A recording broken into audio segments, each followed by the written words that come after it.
ইশরাক হোসেনকে অনেকগুলো প্রশ্ন করেছে আমাদের আসিফ মাহমুদ সজীব ভূঁইয়া। এই প্রশ্নগুলো যদি আপনি দেখেন তাহলে বুঝতে পারবেন যে আসলে কে, ফালতু মেয়র কে কাকে বলেছে।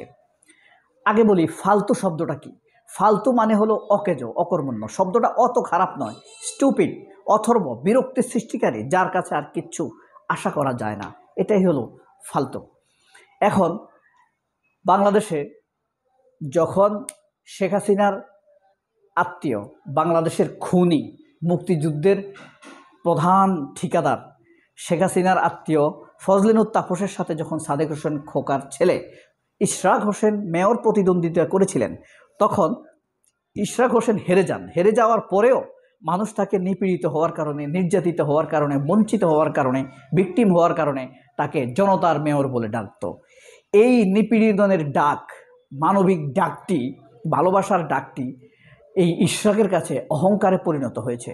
অহংকারে পরিণত হওয়ার কারণেই তিনি অকৃতজ্ঞ হয়ে গিয়েছেন এবং দাম্ভিক হয়ে গিয়েছেন, আক্রমণাত্মক হয়ে গিয়েছেন। সেখান থেকেই তিনি যারা তাদেরকে এই মুক্ত স্বাধীন সময় উপহার দিয়েছে, যারা হাজার হাজার মানুষ মরে তাদেরকে মুক্তি দিয়েছে, তাদেরকে তিনি নাড়াতে চাইছেন, পদত্যাগ চাইছেন, মানুষের বিরক্ত সৃষ্টি করছেন, অকর্মণ্য, নিজেই শপথ নিয়ে নিচ্ছেন, মেয়র সেজে বসে আছেন লুটপাট করার জন্য, আওয়ামী লীগের সহযোগিতা নিয়ে, ফজলিনুর তাপসের কাছের লোক আত্মীয়র সহযোগিতা নিয়ে। এ কারণে তাকে এখন মানুষ, আপনি জাগে যাবেন, চা খেতে যাবেন, অটোতে বসবেন, আপনি কৌশলে তাকে জিজ্ঞেস করবেন, সে বলবে ফালতু লোক, ফালতু মেয়র, ইশরাক ফালতু মেয়র। ইশরাকের জন্য বদদোয়া দেয়, ইশরাকের উপর নালত বর্ষিত হোক, ইশরাকের আল্লাহ বিচার করুক, সে মানুষকে বিরক্ত করছে, এগুলো বলে। এখন এই যে বিরক্ত সৃষ্টি করা, বিরক্তির মানুষ, আপনি রেস্টুরেন্টে যাবেন, হোটেলে যাবেন, রিকশায় উঠবেন, অটোতে উঠবেন, বাসে উঠবেন, আলোচনাতে একটু খোঁচা দিয়ে দেবেন নির্ভয়ে, তখন মানুষ বলবে ইশরাক ফালতু, এদিক থেকে বলবে ইশরাক ফালতু, এদিক থেকে বলবে ইশরাক ফালতু। এখন কথা হলো, আসিফ মাহমুদ সজীব ভূঁইয়া ইশরাক হোসেনকে ফালতু বলেননি। তিনি ইশরাক হোসেনের দিকে কিছু প্রশ্ন ছুঁড়ে দিয়ে দিয়েছেন, সেগুলা তার ফেসবুক স্ট্যাটাসে লিখেছেন। আমি আপনাদেরকে পড়ে শোনাই, এটা এখন থেকে 19 ঘন্টা আগে। অকারণে আমার ছবিতে জুতা মারার জন্য কেউ কি ক্ষমা চেয়েছে? জুতা মেরেছে কে বলেন তো? এটা হলো আসিফ মাহমুদের কথা। গুজবকে কেন্দ্র করে আমার পিতাকে চাল চোর বলে স্লোগান দেওয়ার জন্য কেউ কি ক্ষমা চেয়েছে? কে আসিফ মাহমুদের বাবাকে চাল চোর বলেছে? এই ইশরাক, বিএনপির লোক। শুরুতেই সরকার পক্ষ থেকে সমাধান চেষ্টা যারা দম্ভ ভরে প্রত্যাখ্যান করে বিভ্রান্তির জন্য দায়ী, তারা কি ক্ষমা চেয়েছে? নগর ভবন বন্ধ করে 1 কোটির বেশি নগরবাসীকে কষ্ট দেওয়ার জন্য কেউ কি ক্ষমা চেয়েছে? 1 কোটি মানুষকে কষ্ট দিয়েছে কে? ফালতু মেয়র ইশরাক। নগর ভবন দখলকে কেন্দ্র করে নেতাকর্মীদের সংঘর্ষ, আহত হওয়ার ঘটনায় কেউ কি ক্ষমা চেয়েছে? চায়নি। সংঘর্ষ করেছে কে? এই ইশরাক। ইশরাক হোসেনের বক্তব্য অনুযায়ী উপদেষ্টা পরিষদের সম্মিলিত সিদ্ধান্তের জন্য আমাকে বারবার ব্যক্তিগতভাবে আক্রমণ, আমার পরিবারকে আক্রমণ, জবাই করার স্লোগান দেওয়া সহ অব্যাহত মানহানির জন্য কেউ ক্ষমা চেয়েছে? চায়নি। ইশরাককে এ কাজে সহযোগিতা করছে কে? ফজলিনুর তাপসের সমন্দির দিকের আত্মীয়। কিন্তু আমাকে ক্ষমা চাইতে হবে, কারণ আমি বলেছি কয়েকজন নেতার প্ররোচনায় এই আন্দোলন হয়েছে। আমি সত্যি বলছি, সত্যি যে বলেছি এটা সত্যি জানেন। তাকে যে ট্র্যাপে ফেলা হয়েছে, ফর এ বেটার নেগোসিয়েশন ব্যবহার করা হয়েছে, তা তিনি ভালো করেই জানেন এবং আমার পরিচিত একাধিক ব্যক্তির কাছে তিনি স্বীকার করেছেন। এই ইশরাক হোসেনকে অফার করেছে আসিফ মাহমুদ সজীব ভূঁইয়া নেগোসিয়েশন করার জন্য। ঝামেলা কেন করবে? খালেদা জিয়া ইশরাককে নির্দেশ দিছে না, মানে বিএনপিকে নির্দেশ দিছে না, এই সরকারের বিরুদ্ধে আন্দোলনে যাবা না। এই ইশরাক খালেদা জিয়ার সাথে বেয়াদবি করছে না? করছে। এত নোংরামি করার পরও গত 1.5 মাস একবারের জন্য ভদ্রতার লাইন ক্রস করেনি আসিফ মাহমুদ বলেছেন। তাহলে ফালতুকে বলেন তো? আপনারা লেখেন।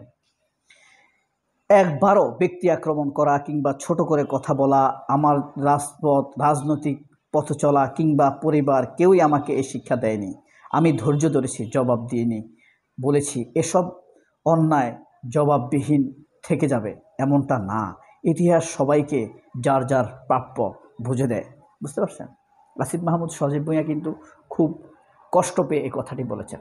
খুব মনে হয় আসিফ মাহমুদ ভুঁইয়া নরম মানুষ, খুব মনে হয় না সার্জিস নরম মানুষ, আব্দুল হান্নান মাসুদ নরম মানুষ, হাসি খুশি মানুষ, কাঁদে।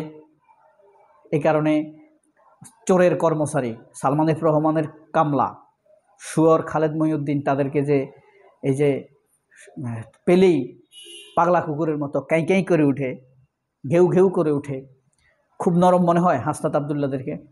এই হাসনাত আবদুল্লারা কত শক্ত, সারা দেশ রাজনৈতিক ভূমিকম্প তৈরি করে দিয়েছে। এই ভূমিকম্পে টিকতে না পারে শেখ হাসিনা পালিয়েছে। আর ওয়াকারুজ্জামানের শক্তিতে তোমরা নাচো। ওয়াকারুজ্জামান এই বাংলাদেশের এই বেঈমান কিচ্ছু করতে পারবে না। এই হারামখোর এই যে আমাদের কষ্টের অর্জিত ভ্যাট ট্যাক্সের টাকা দিয়ে বেতন খায়, তার স্ত্রী কন্যারা চলে, এটা হারাম। আমি রাজি নই তাকে দিতে, সে এটা জোর করে নিচ্ছে, সে চলে যাক। এখন কথা হলো এই যে ওয়াকারুজ্জামান, ব্যর্থ ওয়াকারুজ্জামানের প্ররোচনায় বিএনপি এসব করতেছে, তারেক রহমান লাফাইতেছে, ইশরাক বদমাইশি করতেছে, শেখ হাসিনার সাথে বেয়াদবি করতেছে। এসব করার কারণে কি হলো? লাভ হয়েছে আওয়ামী লীগের। আওয়ামী লীগ বলে আগেই ভালো ছিলাম, অর্থাৎ ইশরাক রে আর কেউ জনতার মেয়র বলে না, এখন সবাই বলে ফালতু মেয়র, টালটু লোক, বদমাইশ, বখাটে, বড় লোকের বখাটে ফোলা। অথচ একসময় এই ছেলেটাকে মানুষ কতই না পছন্দ করত, সবাই ভাবতো আমার ছেলে যদি হতো এমন। এখন ভাবছে বিরক্তিকর এই চরিত্রের মানুষ যেন আমার চোখের সামনে না আসে। 2000 কত সালে সে ইলেকশন করেছিল ফজলিন তাপসের সাথে, সেখানে সে ফেয়ার ইলেকশন হলে মেয়র হতো কি না জানি না, মানুষ তাকে ভালোবেসে জনতার মেয়র বলতো।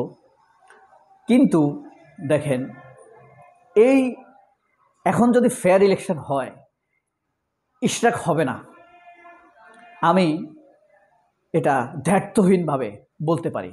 ইশরাক যদি নিজেকে দাবি করে, আমি তাচ্ছিল্যের সাথে সেটা উড়িয়ে দিতে পারি, ক্যালকুলেশন করে উড়িয়ে দিতে পারি। ইশরাক আগামী দিনে মেয়র হবে না, হবার কোনো ন্যূনতম, সামান্যতম, ছোটতম সম্ভাবনা নেই।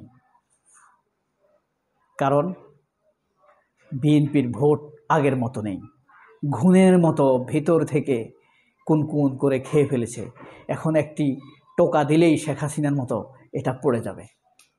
সুতরাং ইশরাক দূর কি বাত। সবাই অনেক ভালো থাকবেন। আল্লাহ হাফেজ। আসসালামু আলাইকুম।